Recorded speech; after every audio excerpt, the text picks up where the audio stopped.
ನಮ್ಮನೆ ತಿಂಡಿ ಯೂಟ್ಯೂಬ್ ಚಾನಲ್ಗೆ ಸ್ವಾಗತ. ನಾನಿವತ್ತು ರಾಮನವಮಿಗೆ ಬೆಲ್ಲದ ಪಾನಕವನ್ನು ಮಾಡಿ ತೋರಿಸ್ತಾ ಇದ್ದೀನಿ.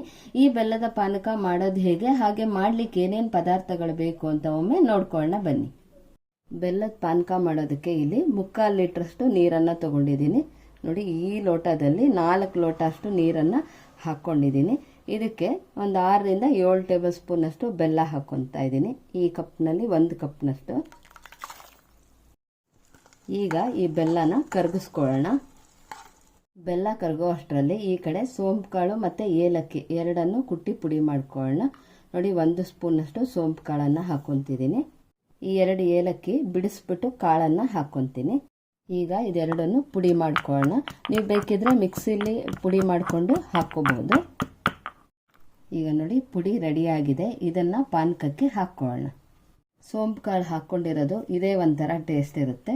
ಇದ್ರ ಬದಲು ನೀವು ಅಥವಾ ಇದೇ ರೀತಿ ಒಣಶುಂಠಿ ಪುಡಿಯನ್ನು ಹಾಕ್ಕೊಂಡು ಅದು ಕೂಡ ಪಾನಕ ಮಾಡ್ಕೋಬೋದು. ಅಥವಾ ಜಾಕಾಯಿ ಪುಡಿ ಅದನ್ನು 1 ಚಿಟಿಕೆ ಅಷ್ಟು ಹಾಕ್ಕೊಂಡು ಅದು ಕೂಡ ಮಾಡ್ಕೋಬೋದು. ಎಲ್ಲನೂ ಡಿಫ್ರೆಂಟ್ ಟೇಸ್ಟ್ ಬರುತ್ತೆ. ತುಂಬ ಚೆನ್ನಾಗಿರುತ್ತೆ. ಈ ಬೇಸಿಗೆಗಂತೂ ತುಂಬ ಒಳ್ಳೆಯದು ಈ ರೀತಿ ಮಾಡ್ಕೊಂಡು ಕುಡಿಯೋದು.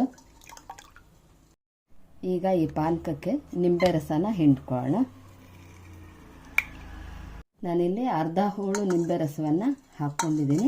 ನೀವು ಬೇಕು ಅಂದರೆ 1 ಪೂರ ನಿಂಬೆಹಣ್ಣಿನ ರಸನೂ ಹಾಕ್ಕೋಬಹುದು. ಈ ಪಾನಕಕ್ಕೀಗ 1 ಚಿಟಿಕೆಯಷ್ಟು ಉಪ್ಪನ್ನು ಸೇರಿಸ್ಕೊತೀನಿ. ಈಗ ಪಾನಕ ರೆಡಿಯಾಗಿದೆ. ಲೋಟಗಳಿಗೆ ಹಾಕ್ಕೊಳ್ಳೋಣ. ಈಗ ನೋಡಿ, ರಾಮನವಮಿ ಪಾನಕ ರೆಡಿಯಾಗಿದೆ. ಈ ರಾಮನವಮಿ ದಿವಸ ನೀವು ಕೂಡ ಈ ರೀತಿ ಪಾನಕವನ್ನು ಮಾಡಿ, ಬೆಲ್ಲದ ಪಾನಕವನ್ನು ಮಾಡಿ ದೇವರಿಗೆ ನೈವೇದ್ಯ ಮಾಡಿ ನೋಡಿ. ಈ ರೀತಿ ತುಳಸಿ ದಳವನ್ನು ಇಟ್ಟು ನೈವೇದ್ಯ ಮಾಡಿದ್ರೆ ತುಂಬ ಶ್ರೇಷ್ಠ ಅಂತ ಹೇಳ್ತಾರೆ. ಹಾಗಾಗಿ ನಾನು ಇಲ್ಲಿ ಒಂದೊಂದು ತುಳಸಿ ದಳವನ್ನು ಇಟ್ಟಿದ್ದೀನಿ. ನೀವು ಕೂಡ ಈ ರೀತಿ ಮಾಡಿ ನೋಡಿ. ನಾನಿಲ್ಲಿ 7 ಟೇಬಲ್ ಸ್ಪೂನ್ನಷ್ಟು ಬೆಲ್ಲನ ಹಾಕ್ಕೊಂಡಿದ್ದೀನಿ. ನಿಮಗಿನ್ನೂ ಸಿಹಿ ಪ್ರಮಾಣ ಜಾಸ್ತಿ ಬೇಕು ಅಂದರೆ, ಇದು ಮೀಡಿಯಮ್ ಆಗಿರುತ್ತೆ ಸಿಹಿ.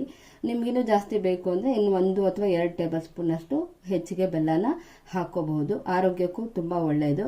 ನಾನಿಲ್ಲಿ ಸೋಂಪು ಕಾಳು ಪುಡಿ ಹಾಕ್ಕೊಂಡಿದ್ದೀನಲ್ಲ, ಅದನ್ನೇನು ಸೋದಿಸ್ಕೊಳಕ್ಕೆ ಹೋಗಿಲ್ಲ. ನಿಮಗಿದು ತರಿತರಿಯಾಗಿ ಸಿಗುತ್ತೆ ಅಂದರೆ ಬೇಕಿದ್ರೆ ಒಂದ್ಸರಿ ಸೋದಿಸ್ಕೋಬಹುದು. ಸೋದಿಸ್ಕೊಂಡು ಆಮೇಲೆ ನೀವು ನೈವೇದ್ಯಕ್ಕೆ ಇಟ್ಕೋಬಹುದು. ನಾನಿಲ್ಲಿ ನಿಂಬೆ ರಸನ ಅರ್ಧ ಹೋಳು ನಿಂಬೆ ರಸ ಹಾಕ್ಕೊಂಡಿದ್ದೀನಿ. ನಿಮ್ಗೆ ಇನ್ನು ಸ್ವಲ್ಪ ಬೇಕು ಅಂದರೆ 1 ಪೂರ್ತಿಯಾದ ನಿಂಬೆ ಹಣ್ಣಿನ ರಸವನ್ನು ಹಿಂಡ್ಕೋಬಹುದು. ನೀವು ಕೂಡ ಈ ರೀತಿ ಮಾಡಿ ನೋಡಿ ಹೇಗಿತ್ತು ಅಂತ ತಿಳಿಸಿ. ಈ ವಿಡಿಯೋ ನೋಡಿದ್ದಕ್ಕಾಗಿ ಧನ್ಯವಾದಗಳು.